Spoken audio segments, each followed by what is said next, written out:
You're watching continuing local news coverage from Colorado's biggest news team. Now, Fox 31 Morning News at 9. We're on it. Snow already falling, but we've got more on the way for tonight and tomorrow. We'll break down your winter storm watch coming up. Plus, right now, fire investigators trying to figure out what exactly caused this early morning house fire. We're on it with the latest. The Broncos have had 7 straight losing seasons, but they are still raising ticket prices. We'll look at why and how much. My favorite deputy. You've got a friend in me. And the toys are coming back to the big screen. Pixar announcing this week when Toy Story 5 will be released. And now many people wondering which characters, which voices will return. We're talking with our partners at TMZ from the TMZ newsroom this morning.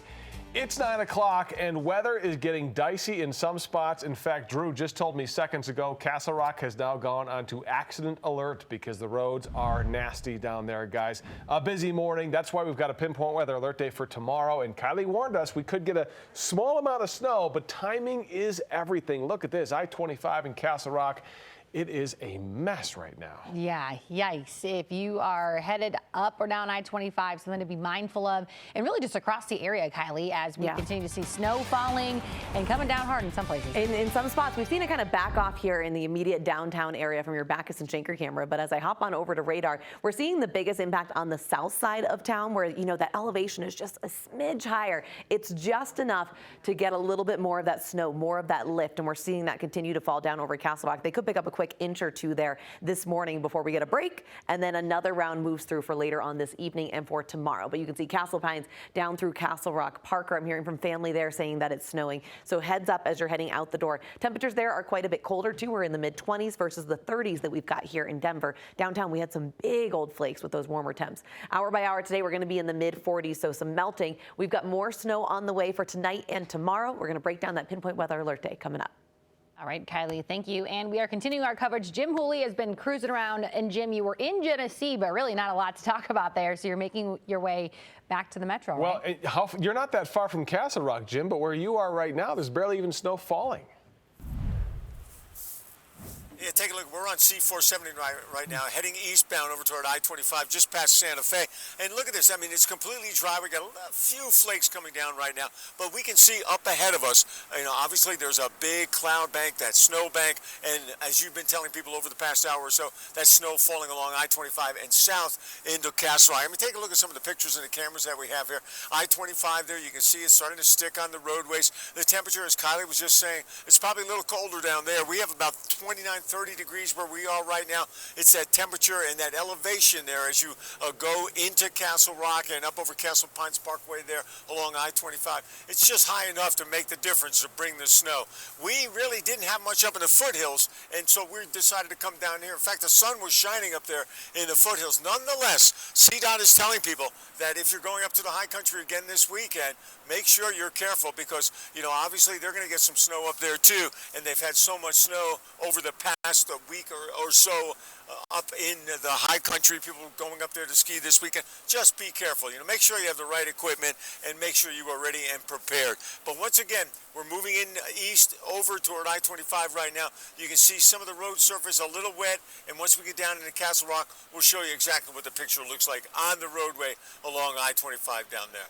Live on C-470 this morning, I'm Jim Hooley, Fox 31. All right, can you pop us out a look out the front again, Jim, real quick before you go? Because I know that these conditions are going to continue to erode as you get there. There you go. So how quickly we're starting to get a little moisture on the roadway there, Kurt. You can see that. Yeah, some of the snow coming down. Obviously, as the further east you go and south, you're running into this stuff. Yeah, if you don't know Highland Ranch all that well, he's probably about 5 minutes from I-25, if that. So he's getting close to I-25, and then I think he's going to head down south and go right into it. So we'll check back with you, Jim. Thanks for that. Well, starting today, the city of Denver is testing a new pilot program for cold weather sheltering. Well, yeah, as this weather is rolling in this morning, people who are unhoused will be able to hunker down at the Denver Coliseum. At 3 o'clock in the afternoon, the Coliseum will temporarily operate as a 24-hour homeless shelter aimed at preventing people who are homeless from having to move into colder temps. From day to overnight shelters, it'll operate through next Friday at 9 o'clock in the morning. Denver officials making this move after the mayor vetoed a bill banning homeless camp sweeps in freezing temperatures. As always, most Denver rec centers will serve as daytime warming centers during business hours, but not overnight. For more information on various shelter locations with the incoming cold weather, we've got that at our website right now. The Coliseum shelter will operate through next Friday, 9 a.m. as always. As we mentioned, those rec centers still operate as warming shelters. The Pinpoint Weather app, a great tool to have on your phone as the weather moves in. Now would be a great time to download it, scan the QR code, or search Pinpoint Weather in your app store. We continue to track breaking news. Crews battling a house fire in southwest Denver earlier this morning. Well, that fire just south of Evans and South Santa Fe Drive. Let's get right to Lisa D'Souza live outside the home. I mean, my goodness, it was such a big scene, but not anymore. No, not anymore. Fire crews have actually all gone, and now we just have some maintenance or construction crews, it looks like, kind of boarding up some of the windows and hazardous spaces. So you could see a good amount of damage there, specifically to the front of the home. The roof all just kind of burned out at this point. So a lot of questions as to what exactly caused this blaze. And for perspective here, we are just off of Harvard and Galapagos.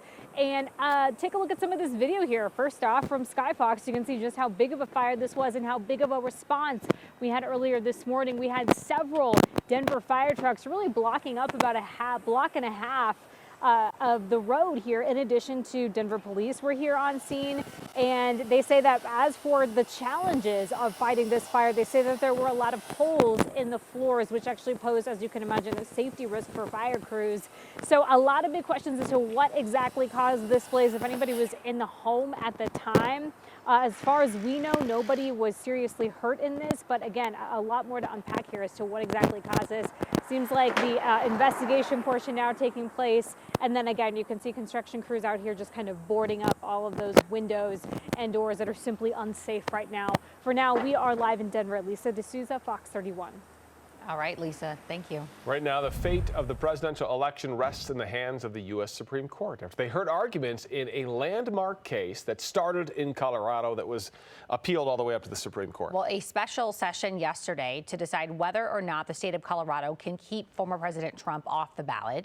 The state Supreme Court here ruled to remove him, siding with a group of Colorado voters who claim that Trump broke the 14th Amendment because of his involvement in the January 6th riot at the Capitol. Well, hundreds of people from across the country went to D.C. yesterday to witness history.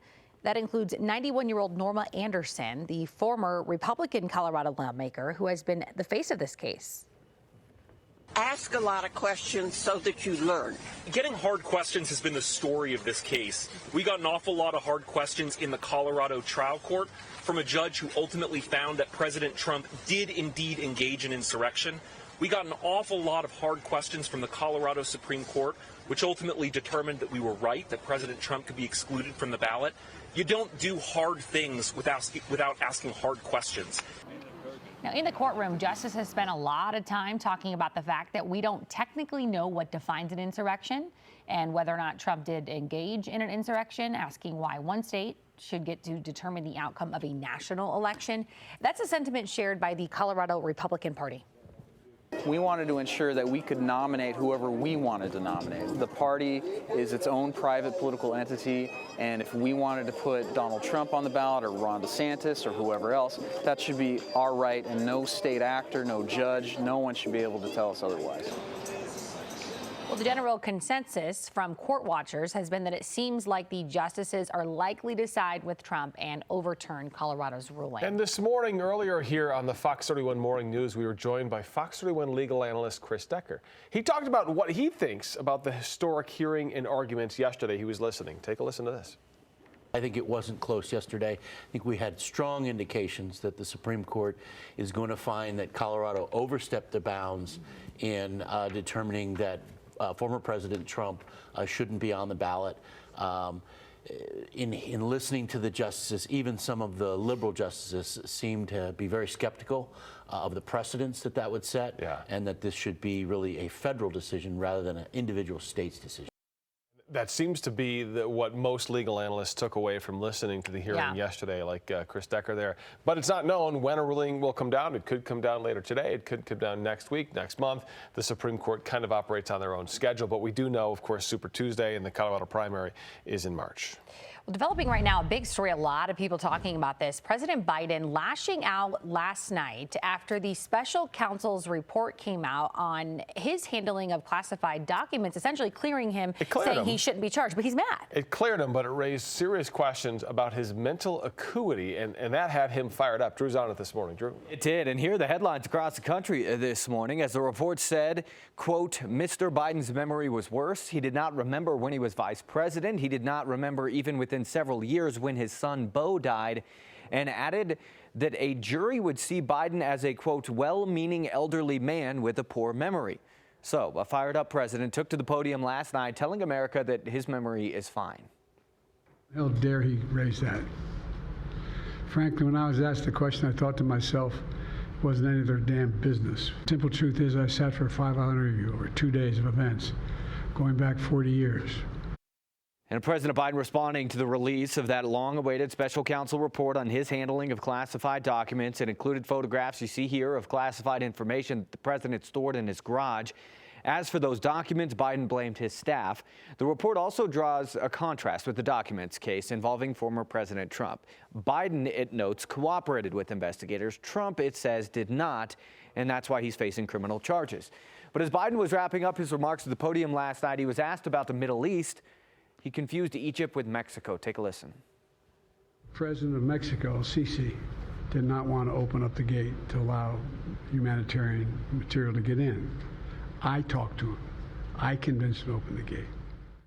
Sisi is the president of Egypt, not Mexico. Meantime, the president says he's pleased that there won't be federal charges over his handling of classified documents, but he clearly didn't hold back when it came to other aspects of this report. And this is a long shot this morning. Not sure how much steam this will gain, but some Republicans in Congress this morning are calling on Biden's cabinet to invoke the 25th Amendment and remove him from office after part of this report came out. But Kirk and Ashley, I don't know how you guys feel about it. I thought it was super rare. Looking on my phone, 5 o'clock last night, and it said alert, 45 minutes from now, president's taking the podium. Yeah. Whoa. Yeah, pretty rare. What's going on? Yeah, and obviously he was pretty heated about what was in that report. So you don't see that very often. He took to the microphone last night, guys. But now more questions about what he said. Yep. And his misspeaks as well. All right, Drew, thank you. And Drew, you may not know this, but the Denver Broncos have missed the playoffs every year since they won the Super Bowl in 2015. Well, if you thought you were getting season tickets, Drew, you're not. Ticket prices going up and up. And you'll be waiting for a while, buddy. It is bike to work day, but a word of caution if you're going to get on your two-wheeler. That's coming up in a few minutes. And we've got a pinpoint weather alert day for tomorrow, but it's snowing this morning in a few spots. We'll talk about the impacts on the roads coming up.